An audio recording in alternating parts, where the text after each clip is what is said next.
Welcome to the deep dive. We're tackling something really thought provoking today, a collection of texts called Freeing Our Will. And, well, they definitely promise to challenge some core assumptions. Yeah. Yeah, right off the bat, you get hit with this paradox from Goethe.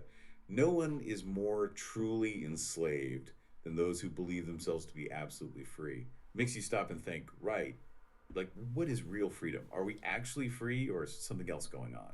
It's a powerful way to start. And the sources themselves, they're quite unique. It's this rich tapestry, really philosophical bits, science insights, personal reflections, all woven together. It's not just a straight argument. You have to kind of dig for what the author calls the secret key. So our job here is to pull out the core wisdom, the provocative stuff, and help you make sense of this fractal rabbit hole of meaning making, as they put it. Okay, a fractal rabbit hole. Sounds fun. So where do we start digging? Well, let's start with one of those hidden influences. Culture.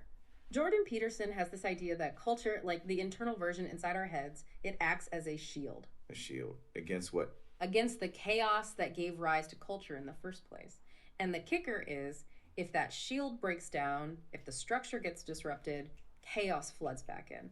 And Peterson says humans will do literally anything to defend ourselves against that return. Anything. Wow. That's intense. It really paints culture as this fundamental defense mechanism. Exactly. It's primal. And Peterson connects this to voluntary self-sacrifice, doesn't he? He said something pretty striking to Joe Rogan about it being the foundation of, well, everything stable. He did. Voluntary self-sacrifice is the foundation of the integrated psyche and the stable, productive, and abundant community. It's a huge claim. Huge. And he links it to the cross symbol, suggesting we've put it at the center of things for centuries without maybe fully grasping why. What's the implication there? The implication is that this isn't just symbolic fluff. It points to a kind of bedrock truth about how functioning societies and even healthy minds are built. Giving something up for a greater good voluntarily, that's the core engine. It's deep in our cultural programming, you could say. Okay, so culture and its deep structures. Camille Paglia offers a different angle, seeing religions not just as belief systems, but as art. Yes, exactly. Enormous works of art. Like enormous poems. That's how she puts it. For Paglia, studying world religions is one of the best ways to grasp the universe and our place in it. Like a core curriculum for understanding humanity. Precisely. She calls for world education, centered on them, focusing on their aesthetic power, their ability to unify and evoke exaltation, elevation, cosmic consciousness. That resonates with Joseph Campbell, right? His whole thing was about the similarities in myths worldwide. Absolutely. Campbell showed how, underneath all the surface differences, our myths tell remarkably similar stories. Like that quote from the Vedas, "Truth is one, the sages speak of it by many names." So it's about finding the common ground, the shared human story. Exactly. It highlights unity over division, showing this common mythological foundation we all share. Which brings us to tradition itself. Brett Anderson argues it actually has epistemic authority. What does that mean practically? It means tradition isn't just the way things were done, it's a form of knowledge tested by time. Anderson's point is pretty compelling. If humans did something for, say, 10,000 years and didn't go extinct, then maybe there's something to it. Right. It's not foolish. It's likely a source of profound meaning. And he warns that cutting ourselves off from these traditions can lead straight to nihilism, that feeling of meaninglessness. Okay, let's unpack this next bit with C.S. Lewis, because he throws a bit of a wrench in things, doesn't he? His argument is almost unsettling. It is. Lewis, in the hierarchy of heaven and earth, suggests that the progress of knowledge has, in a way, systematically emptied the universe. Emptied it. How? Well, first it got rid of the gods, then qualities like colors, tastes, even solidity as we intuitively feel it. He says these things were sort of transferred, taken from the world and put onto the subjective side, into our feelings, thoughts, sensations. So the external world got thinner and our internal world got fuller. Kind of, but then Lewis takes it a step further, and this is the really unsettling part. He says the same scientific method then turns inward and empties ourselves. Empties us. Yeah. Things like souls, selves, minds, they get dismissed as just figures of speech, personifications, linguistic mistakes. He quotes that line, "Mythology is a disease of language," but applies it much more broadly. So what's the conclusion? It's pretty bleak. Lewis basically says the subject is as empty as the object. Almost nobody has been making linguistic mistakes about almost nothing. By and large, this is the only thing that has ever happened. It's a vision of profound, almost universal emptiness resulting from our quest for knowledge. Wow. That's heavy, a really bleak picture. It almost sounds like science just strips away all the meaning. Sure. How do the sources kind of push back against that? They definitely push back. You get Richard Feynman, for example, who insisted that nature's imagination far exceeds that of mankind's. Like, nature will always be more complex and surprising than we can grasp. Right. And Matt Ridley says something similar about evolution, doesn't he? Yeah, writing about Dawkins' work, Ridley says, the ingenuity of evolution is infinite. Inside each organism, we find rich palimpsests chronicling the history of life itself. So even if Lewis sees emptiness, others see this incredible, unending complexity and history built into everything.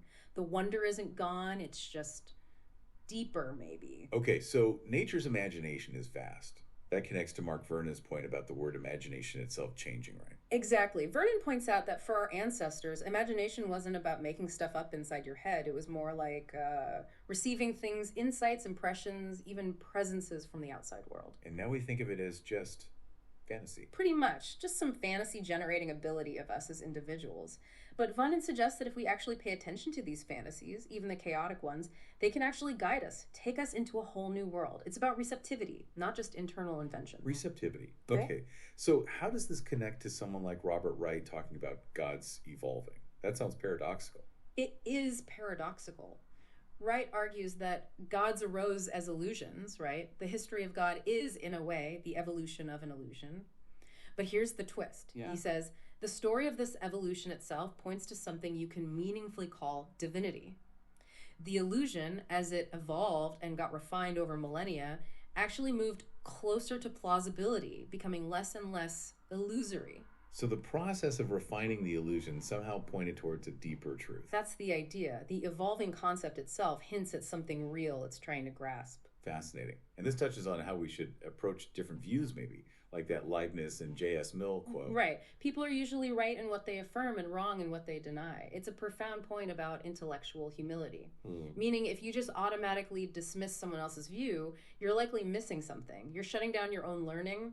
It's basically a lot of missed educational opportunities because you're stuck in denial rather than exploring the affirmation. All right, okay. Stay open. Now, let's shift gears a bit towards science, but with a twist that connects back to these older ideas. Vervaeke and Anderson talk out self-organizing criticality. What is that? Okay, so think about systems in nature. Flocks of birds, forests, even your brain. They seem to work best when they're balanced right on the edge, the border between order and chaos. That's criticality. Not too rigid, not too chaotic.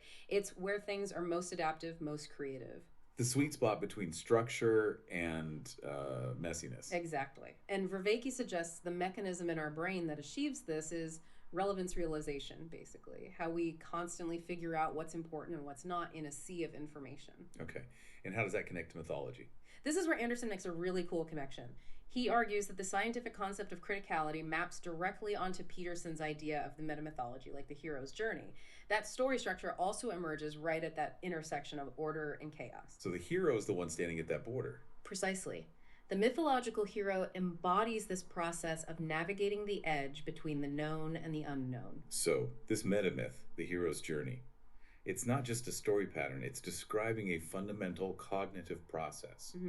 Like how we handle new information. That's exactly what Peterson and Vervaeke and Anderson are suggesting. Think about the structure.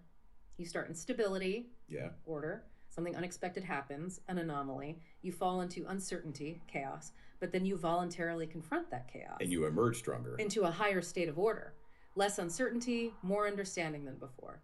Peterson explicitly said this metamyth is the process by which you determine the motivational relevance of novel stimuli.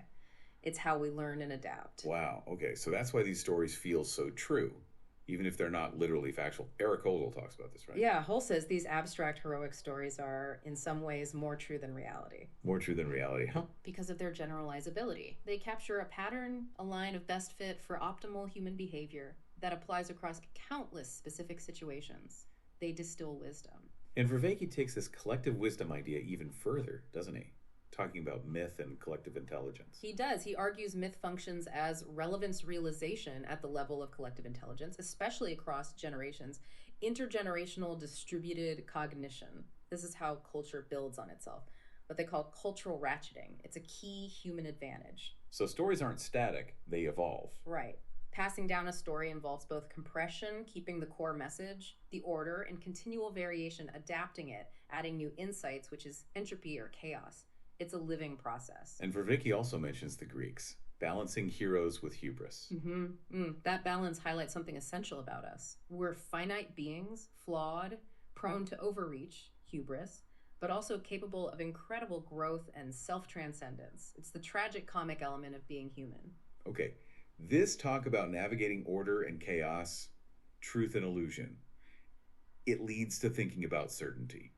Vervaeke and Sean Coyne had a pretty strong warning about that. They did. Basically, if anyone claims near absolute certainty, like 100% or 99.5% about anything complex, they're not living in reality. That's the claim. They're living in their story, which underscores how important it is to understand our stories, share them, but not be totally trapped or ruled by any one of them.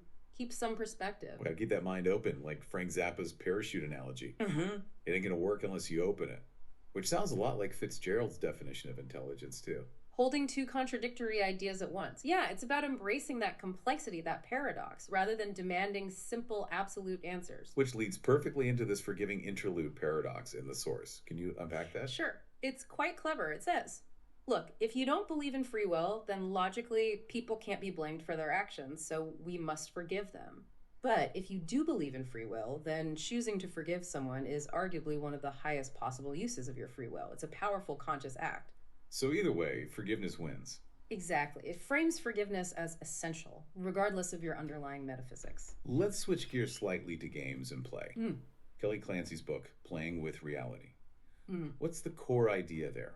Clancy argues games are fundamental reality training. They teach us to think about rules and consequences. The rules of a game are like an efficient representation of a system, and our brain's main job, prediction. So games hone our prediction skills. Yes. But the fascinating part is how incredibly complex dynamics can arise out of deceptively simple rules. Games show us how complexity emerges, preparing us for the real world. And this connects to Otto Rank's ideas about ancient games, like that intense Aztec one. Right.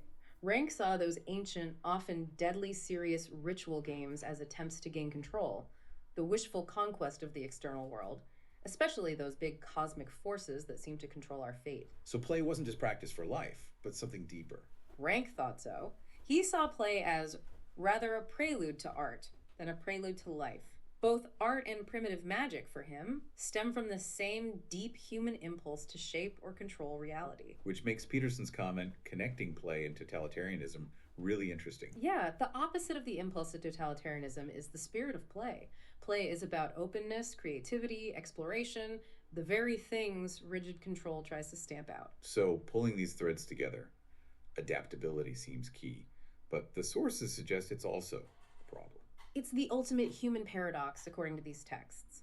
Our greatest strength, adaptability, is also our biggest weakness. How so? The irony is, we can't seem to make that final adaptation to get a grip on our profound adaptability. We're so good at changing, we become alienated from our humanity, losing touch with the very spirit that made our adaptations. We can adapt to anything except maybe our own nature as adapters. That's a paradox, like Niels Bohr said. It is in the nature of great truths that their opposites are also great truths. It captures the complexity we're wrestling with here perfectly. Okay, let's step into the really big picture now. Alan Watts and his Dream of Dreams thought experiment. Can you walk us through that? Sure. Watts asks you to imagine you could dream any reality you wanted for what feels like millions of years, all in one night. You fulfill every desire, experience every possible pleasure, achieve total perfection. Sounds pretty good. For a while. But after eons of flawless utopia, Watts suggests you'd eventually get bored. You'd start craving something a little more spicy, something revitalizing and refreshing, a real surprise. You'd want some challenge back, some uncertainty. Exactly. You'd start dialing in more risk, more unknown, pushing the boundaries until eventually you design a life with real stakes, real limits, real surprises. Yeah. And you wake up reading this exactly where you are. Whoa. So reality is a self-chosen adventure. That's one way to see it. Yeah. Or another framing offered is the idea of a divine handicap. A divine handicap. Like, what if the ultimate consciousness deliberately limited its own memory and power, placing parts of its subjectivity into dialogue with worlds at a turning point, like ours seems to be, a kind of cosmic play with real consequences. Playing the game from inside the game. That connects to Ogie Ogus's idea about reality having two dynamics. Yeah, Ogus talks about the dynamics of aimlessness, just physics unfolding, and the dynamics of purpose, minds pursuing goals. He says, physics ensues, purpose pursues. Together, these two fundamental dynamics create a cosmic cycle that gives form to our reality. And he even suggests time itself comes from this interaction. Time, he says, emerges from the interplay of matter and mind. It's a really radical idea about consciousness not just observing reality, but co-creating it. Which requires some serious courage, maybe, like that Terence McKenna quote. Absolutely, McKenna's line. The real trick, the true secret of life is to jump headfirst into the abyss, knowing deep down there's a feather bed waiting to catch you. It's about embracing the unknown with a kind of faith or trust in the process. Trusting the unfolding. That feels related to Teilhard de Chardin's vision too. Yes, de Chardin saw an irreversibly personalizing universe, a cosmos evolving towards complexity, consciousness, and ultimately being capable of containing the human person, a universe becoming more personal, more meaningful. So this brings us back to that playful Einstein reinterpretation, God playing dice. Right, but with a twist. God does play dice, but only if the dice are loaded against himself. It's not about randomness, it's about the ultimate challenge, the cosmic long shot. Like a cosmic clutch 360 N0 SC0 PE. Yeah. Or Odysseus making that impossible archery shot. The idea is that by striving against the odds, aiming for something beyond our apparent limits, we literally and transliterally level up reality itself. Our striving shapes the game. Okay, so wrapping this deep dive up. Right. What's a key takeaway? Daniel Gilbert's point seems relevant. Definitely. Gilbert reminds us human beings are works in progress that mistakenly think they're finished. The one constant in our lives is change. We're never done adapting, never done becoming. So how do we live with that constant change, that unfinished feeling? Well, William James offers encouragement. Be not afraid of life. Believe that life is worth living, and your belief will help create the fact. Take the leap. But with wisdom, right. Heinlein's warning. Crucial point. Goodness without wisdom always accomplishes evil. Intention isn't enough. We need understanding, perspective, especially when dealing with these deep, complex forces. So, final thought for you, our listeners. We'll borrow from St. Augustine. He said, some people, in order to discover God, read books, but there is a great book, the very appearance of created things. Look above you, look below you, read it. So keep reading that great book of reality. Recognize that the ultimate challenge, the challenger whose very being is challenge itself, isn't just out there, it's also in here within us. And maybe, as the source material suggests, finding your own deep interpretations within this unfolding paradoxical game is the real secret key to freeing our will, whatever that ultimately means.